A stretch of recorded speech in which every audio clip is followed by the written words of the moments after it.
Hello and welcome to an emergency podcast for Refs Need Love 2 this week. I was rattled to my core yesterday watching a video from one of the friends of the channel. She was sharing an awful experience of abuse she received while reffing a high school soccer match, and I just had to hop on and do a podcast this morning. So this morning we're going to talk about Dissent. We're going to listen to her story, and then I got a few hot takes that I'm going to throw out regarding the laws of the game that I'd like to change, and of course, the mailbag. So stay tuned. So why is it so hard to address dissent on the pitch? Right? Like, it is so easy, I think, in retrospect, after we've done a match and there's been dissent, to be like, gosh, that wasn't just an outburst of emotion. That wasn't just atmosphere. That was disrespectful. Like, that was rude. Like, that definitely should have been card worthy. Why didn't I take action and show that card? And I'm talking about reflections as an experienced referee, and I've got over 10 years of experience, and I have those types of thoughts and think, man, I should have carded that coach earlier, or should have carded that coach at all, or really should have sent them off. Imagine if you are a brand new referee. Okay, brand new. Now, that's not the person that inspired me to do this post, but I will tell you, I got this message on Instagram that was from a parent, okay, talking about the post that I made about this young lady. And she writes, I watched a game at a tournament a few years back where this father was dropping F-bombs at this teenage referee constantly at a 10-year-old soccer game. Like, okay, I'm just going to read that one more time so that you got that.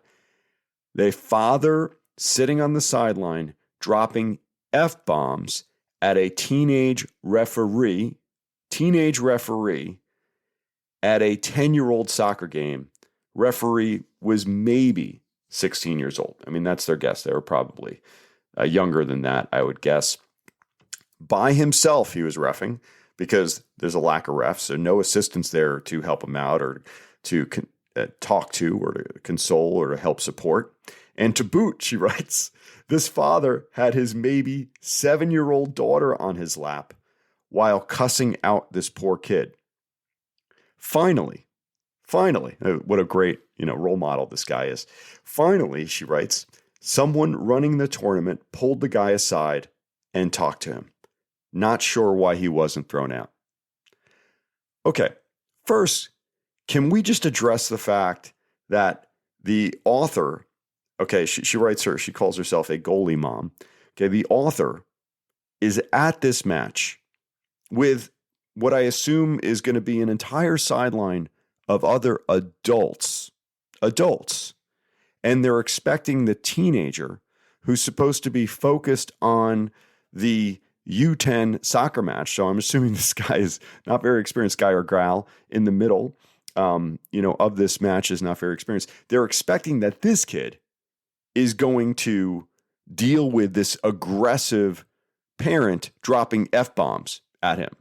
This teenager who's been told their entire life to respect their elders, somehow, some way, they are supposed to go address this aggressive dude. Like, are you kidding me? Is there not another adult sitting there who can calmly say, sir, that behavior is unacceptable. Please stop throwing F-bombs around first off, and then please stop abusing the teenager in the middle who's trying to work our kid's match, or proactively go get a tournament administrator to address that person if that person's really being quite ugly and nasty. I mean, I don't know, but it's just so funny that we've got an adult saying, yeah, why didn't the teenager address that dissent? Well, it's intimidating and it's scary and it's not natural. It's not normal in society where you'd have a teenager, walk up to an aggressive adult who's bigger and obviously agitated and ask them to stop. They don't get that kind of training. When we do our referee training, and I'm now going through my referee mentor training, I'm going to be finishing up in a couple weeks. When we talk about the first training that we do for new referees. I mean, we are talking like basic hand signals, how to blow the whistle, flag signals, basic positioning. Okay. We go over some plays and talk about, hey, what do you see there type of thing, just to give them some idea of the difference between what might be a yellow card offense, might be a red card. I mean, it's very, very, very, very extremely basic, and they probably get nothing. They do an online training for 4 or 5 hours, as we know, and it goes over some basic situations that you might for offside, determining offside, things of that nature, and rules of the game and laws of the game. But they don't talk about management of the match control. They certainly don't talk about the type of dialogue you should have with the players, or dialogue you should have with the coaches, or how to properly address the sideline when you have someone that agitated. I mean, yes, I feel like I remember in a research not long ago that they did kind of talk about, warn, caution, dismiss. They did. But man, when you're in it, it is so, so, so dramatically different than anything you might have seen on a screen 2 or 3 years before. Reality is dramatically different from those scenarios that they throw in those certifications or trainings, let me tell you. So what I want to do in this podcast is I want to play this young woman's video, and I want to comment about what she talks about in here.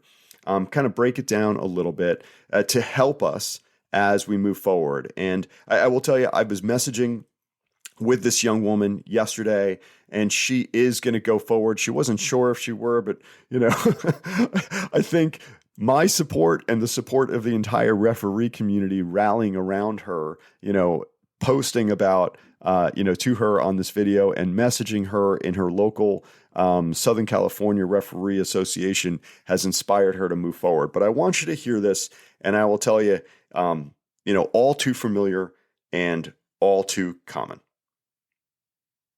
Hi guys.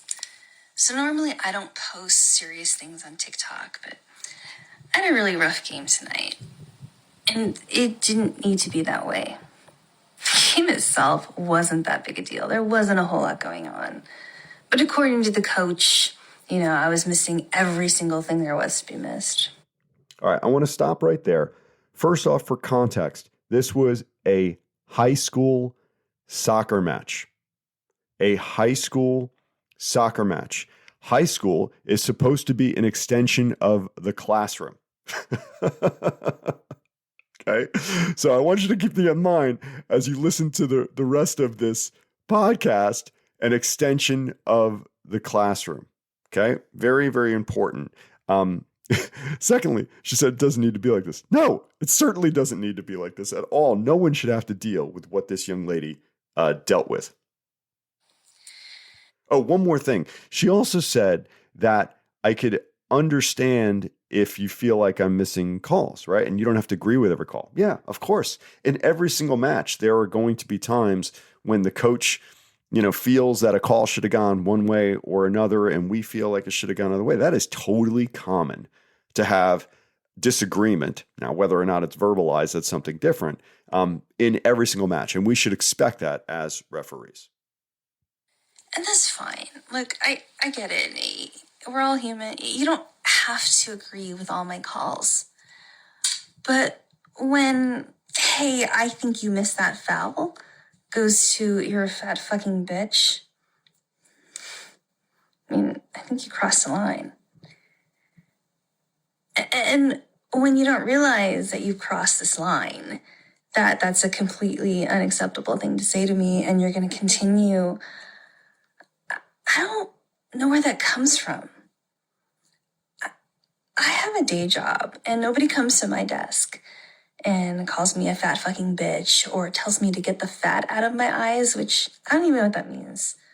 Or, hey, I need to change my prescription, or maybe there's something wrong with my glasses, or whatever. Nobody does that because,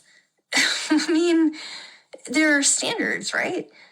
All right, I'm going to stop it right there, and I'm going to let the rest of the video play out in a second. But let's just all agree that there certainly is a massive difference between, hey, that was a foul. Someone saying there should have been a foul called there, or, oh, that's never a foul. That's a very common thing that people will say, when they're objecting to a foul, be like, oh, come on. Okay. That is, what I would say an outburst of emotion in a match. And we should expect that as referees. People are passionate, players, coaches, spectators. You're going to get, people reacting to certain calls. Oh, come on. Like that. That is life. I mean, they're verbalizing what they're feeling inside. But things change, okay? If it's, on every single play, if it's demonstrative, like they're stamping and they're throwing their arms up, at the referee, and they're like confronting the referee with, oh my God, that's never a foul. Okay. Now that becomes dissent. So now that's going to affect our match control. That's going to affect our credibility. That's going to affect our ability to officiate this match. Okay. So there we start getting to, okay, so we should warn, if it starts becoming persistent, but certainly if we've got dissent, okay, it's visible, audible, public, or persistent dissent, that's when we move to a yellow card and we caution them. Hey, if that happens again, okay, there'll be a second yellow card and you will be dismissed. But I'm giving you a caution now for dissent. Okay. What she is describing in this video, okay, when she talks about the F-bomb, calling someone a fat, which is derogatory and insulting, effing, okay, absolutely offensive, B, bitch, I'm just going to say it here, okay, that is absolutely what we would consider to be OFFINABUS language, okay? It's the acronym for offensive, insulting, and abusive language. It's very important to know the difference so we know how and when we can take action if it happens. Let's talk about the next thing that she describes here. Or maybe there's something wrong with my glasses or whatever. Nobody does that because, I mean, there are standards, right? Okay. She says there are standards, right? Yeah.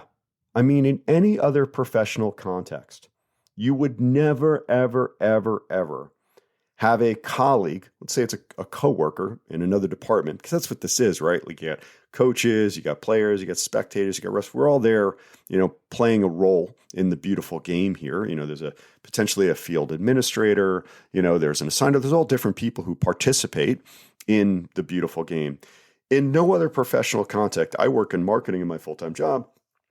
If the person from accounting came up and started screaming at me and started insulting me, well, let me tell you, I would document that. First off, I tell them, hey, you're completely out of line. You need to get yourself together. And I've done that a number of times, and then I'd go to HR and we would write it up and that person might get fired. And I've been through that a number of times in my professional career. I just recently had someone in an HR scenario who got fired because their conduct was just completely unprofessional in the office and numerous times and documented by a number of different people. So, I mean, I think, again, her point that there's standards. Like, yeah, like if this is a school event or it's a youth sporting event, or even if it's a professional soccer match, there is a basic level of respect and decorum that is required. That is required. And when it becomes a toxic environment where someone has breached those standards and they are using offensive, insulting, and abusive language, there must be consequences. There must be consequences. All right, I'm going to play the rest of her video here. So shouldn't there be standards when it comes to officiating? Why are you going to come out to the soccer fields and start yelling horrible, heinous, personal things to me that you're not going to say to a coworker, that you probably wouldn't say to anyone, really, except maybe an official? And when did that become acceptable? And then if people wonder, hey, why is there a referee shortage? Well, this is why. Because I gotta bring that home with me. Yeah, it sucks. And now I'm at home thinking, why the fuck do I do this? Oh my gosh, dude. Let me tell you, I have listened to that video like I don't know, 20 times, and I'm still sitting here about to cry. I'm still sitting here about to cry because of why did that young lady have to go through that? To what end? To what end did that coach have to say those nasty things to that person? What were they getting out of that? Did they think that all of a sudden this referee is going to start calling the game dramatically different in favor of their team because of the insults that they've lodged towards this young woman? Did they think that somehow their team is going to play dramatically better because of the insults lodged at this young woman? Are they going to get a raise as a high school soccer coach? Pretty much get paid nothing to be there. Oh my gosh. What end? To what end? How did that benefit anyone? How does the offensive, insulting, abusive language that's often lodged at referees, who does that help at all? It is so self-serving to maybe that little small person, who that coach who's yelling those things. Are they feeling like more of a man? They feeling like a bigger person because they get to abuse someone who can't abuse them back, like a bully? Please, man, it is disgusting. It is so atrocious.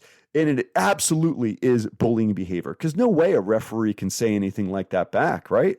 Like they'd lose their job. They'd never be able to referee again. It would be a viral video. It would go, oh, look at what this referee said. Like, you kidding?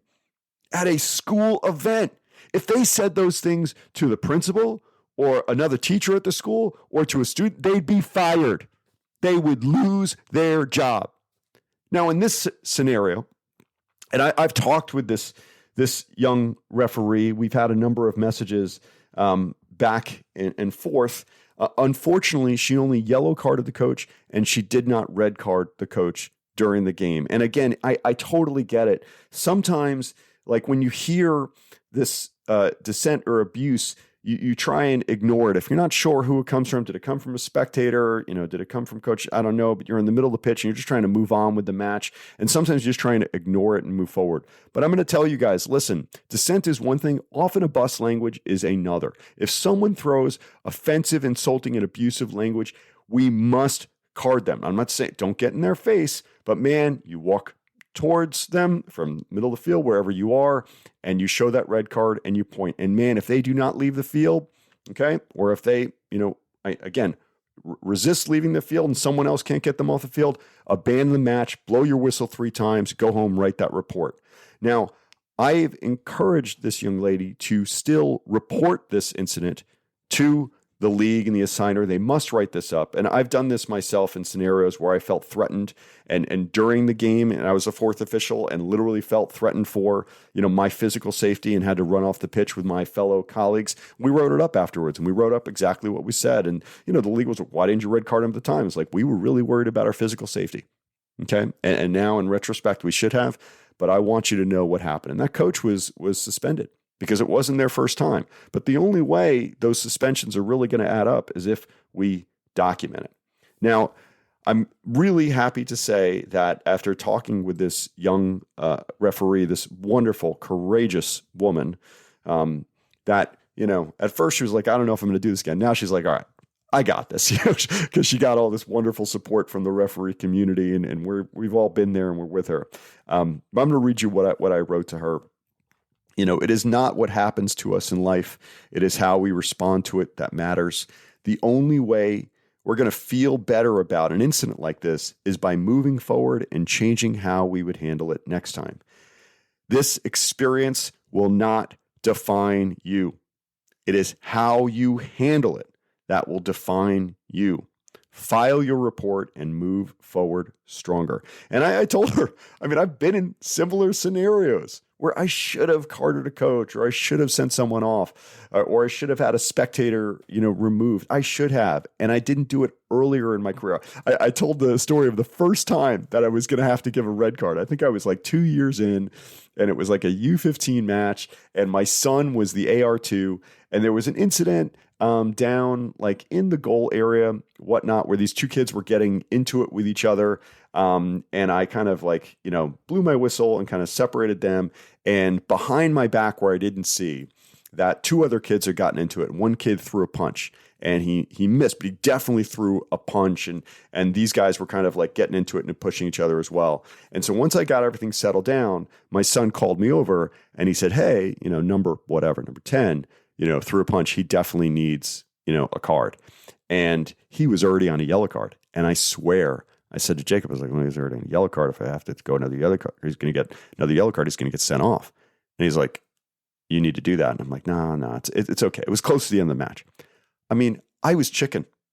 I should have shown that second card. He threw a punch, for gosh sakes, another kid said. They were pushing and shoving. It is definitely a yellow card offense. And I chickened out. But let me tell you, my son railed me out in the car ride home. I think he was like 12 years old. And he's telling a 42-year-old man, like, are you kidding me, Dad? Like, how could you not do that? How could you not show that card? And it changed me, and I was like, you're right. I've got a job to do. I need to be confident to show a red card when a red card happens. And even with dissent, like sometimes, you'll have it happen to you in your career. And then in retrospect, this doesn't feel right.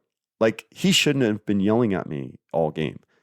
I should not have let that happen all game. I should have stamped that out with a yellow card sooner. And if it didn't stop, I should show a red card. And it has changed me as a coach. And I have sent off parents and I have sent off coaches and I have carded coaches and I've been a lot quicker with my cards. And, I think there was a generation of referees who were, the old school. It's like, keep your eyes open and your ears closed. And they just ignore that stuff. Well, all they do is they make it worse for the next ref because what you accept is what you permit.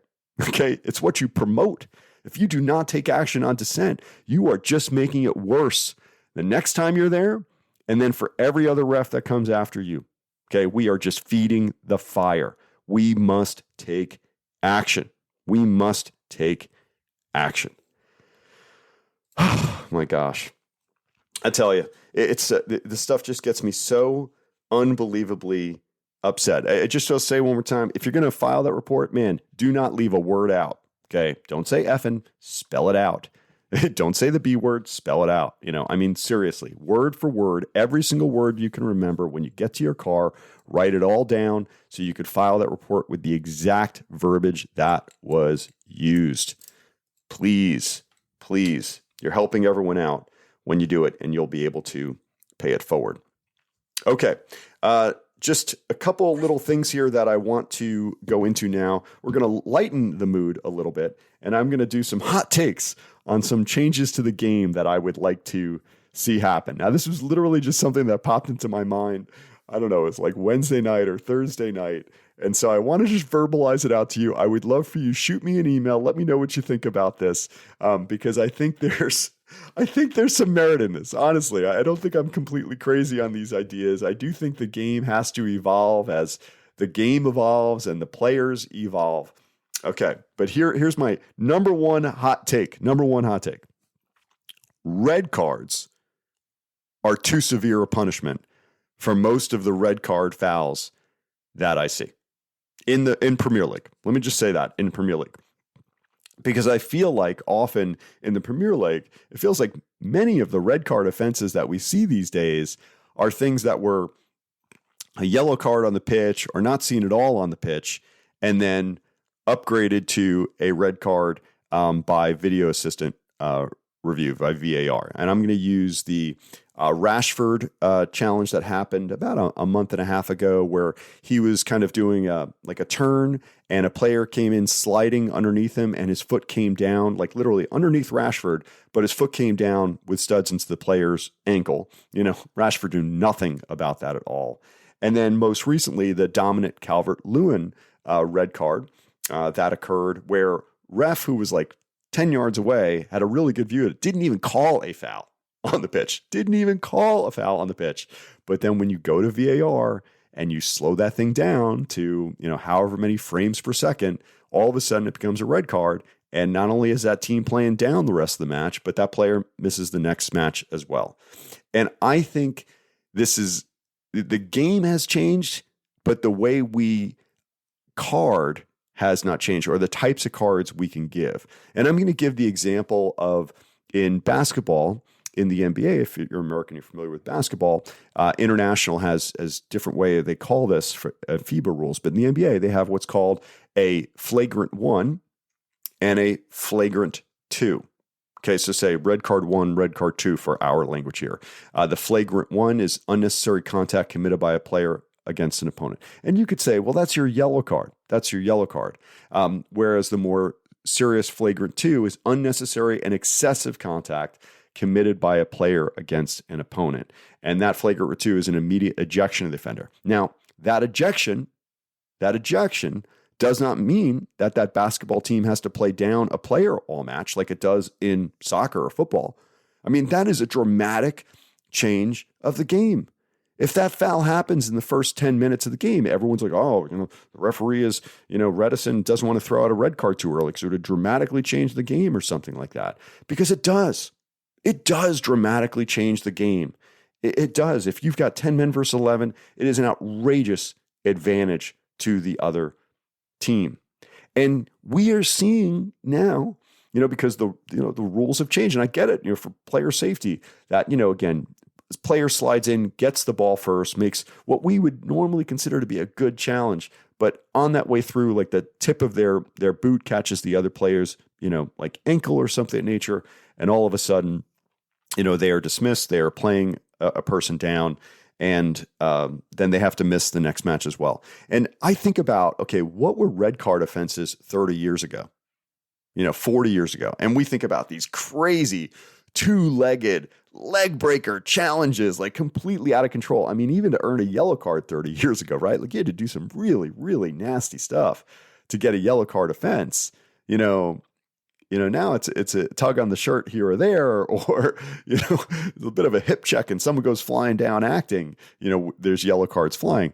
I think the game has changed and how we card needs to change. So what I would like to see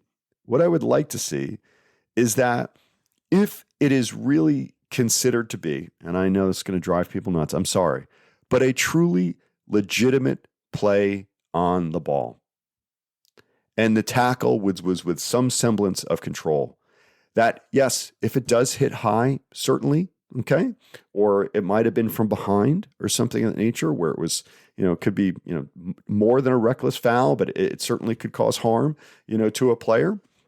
Significant harm, that we might indeed still have a red card, but it does not mean that the other team has to play down a player for the entire match. Now, if you get 2 of those in a game, certainly just like a yellow card, you're gone.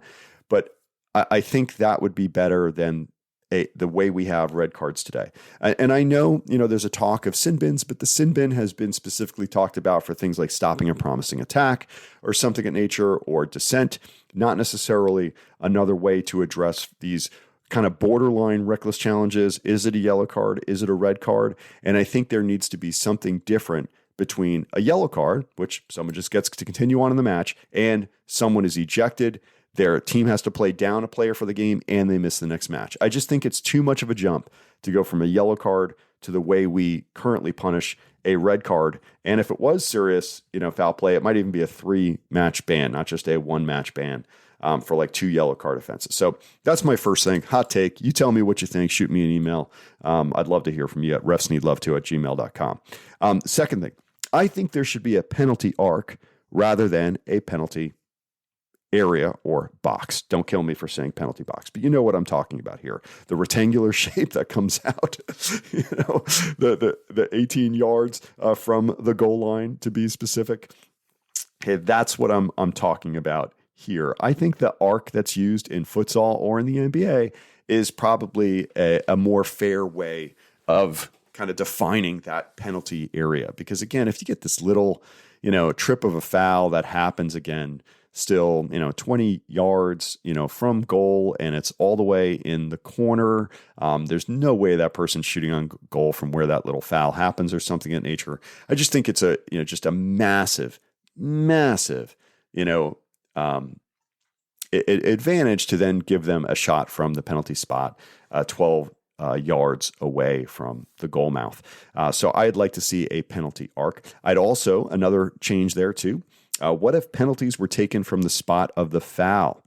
That's right, penalties taken from the spot of the foul. So again, that little trip that happens right on the edge of the penalty area down by the goal line as someone beats their man.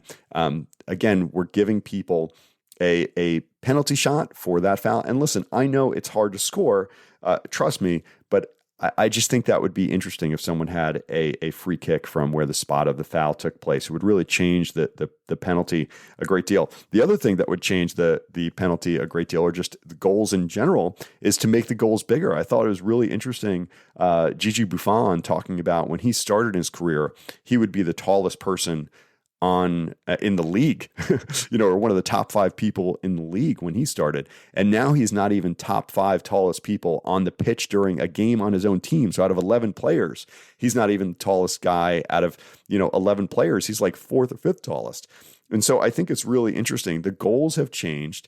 Goalkeepers' skills have dramatically changed. And I wonder if it makes sense now that we need to adjust the size of the goals to make it more exciting and make it a little bit higher scoring. I'm just saying, okay? I'm just throwing that out there as kind of hot takes a little bit. Okay, a couple more things I want to just throw out as my hot takes here. What if, and this is, this has to happen. I just don't understand how it's not yet.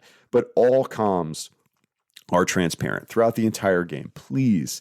I mean, I think that would be so cool. And I really do think it would eliminate a lot of dissent if the microphones on the referees picked up everything that was said to the refs during a match. Now, yes, referees would have to be careful what they say, but I think most of them are extremely careful, especially at the professional level, as to what they're saying to players during a match. And there is banter from time to time, but I think it would really clean up the language and eliminate a lot of dissent. And then when there is dissent, it would be very easy and clear to say, yeah, that's unacceptable language, and we have to address that, with a card or a suspension. Okay. The other thing, VAR should be done on the big screen in the stadium, just like it is done in rugby. That's right. If there's a screen in the stadium, and not all stadiums in the professional level have this, but I think the referee should be looking up at the big screen, and their communication with the VAR should be transparent so that we're all looking at the same thing and we know exactly why a decision is being made. In this day and age, there's no reason not to do it. Last one here, hot take, the offside line should be 1 foot wide. Okay. When I say 1 foot, I'm talking about 12 inches. Okay. If we want to go metric, fine. Let's call it 15 centimeters. I don't care. You figure it out. But it should be wider. I'm really, really sick of seeing these offside decisions that are, again, done by a toenail, or, is that the shoulder? Is it the edge of the sleeve? I don't know what it is, or something like that. It's just, again, it's not in the spirit of the game. It's not. And so there should be a wider margin of error, because the frame rate on the video is not real life. It is almost impossible to see the exact moment that a ball has been struck and the exact moment that we need to be judging offside. It's played fast. I mean, it's real life. It's moving faster than the video can capture accurately. Why are we keeping it to, the smallest of margins? I think that needs to be changed. So those are my those are my hot takes. I do apologize for throwing all those things out at you guys today there, but I just felt like I needed to get those things out, and I would love to hear your guys' thoughts. And I just want to finish with one last thing from the mailbags. I think this is so cool. I got a letter from a referee. He said, I just wanted to say thank you. I've been refereeing for almost 2 years here in the UK, and thanks to your content, I've continued even when I was assaulted, threatened, and had players trying to fight me.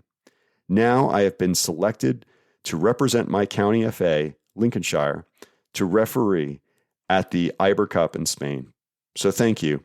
I wouldn't have carried on if it wasn't for you.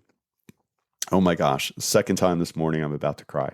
Again, I'm so thrilled that my channel has inspired people, not only here in the United States, but all around the world.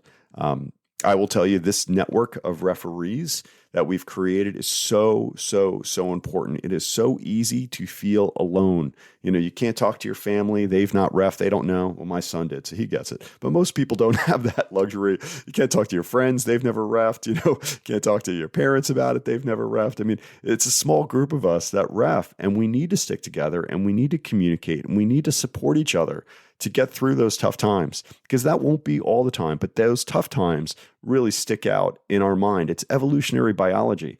We remember the negatives that have happened to us so that we can survive. And that's what we should do. We should remember, that guy ate that berry and died. Don't eat those berries. Hey, when you're climbing, you're going up that road, watch out. There's going to be a big hole over there. Make sure you don't step in that hole. Last time someone did that, they broke their ankle and they died because they couldn't eat. It's a thing. Okay. People learn through negative experience. Now, let me just say that if we as a tribe share those experiences, then we don't have to eat that poison berry or step in that hole and die. We don't have to give up doing what we love as referees. We can share these experiences, learn from them, and become stronger together. Well, I hope you enjoyed today's pod. Again, this is, something I love doing when I have the time to do it, and I hope that it helps you. Please share your story with me. Shoot me an email at refsneedlove2@gmail.com. Check me out on TikTok and on Insta under the same, the Refs Need Love 2 channel.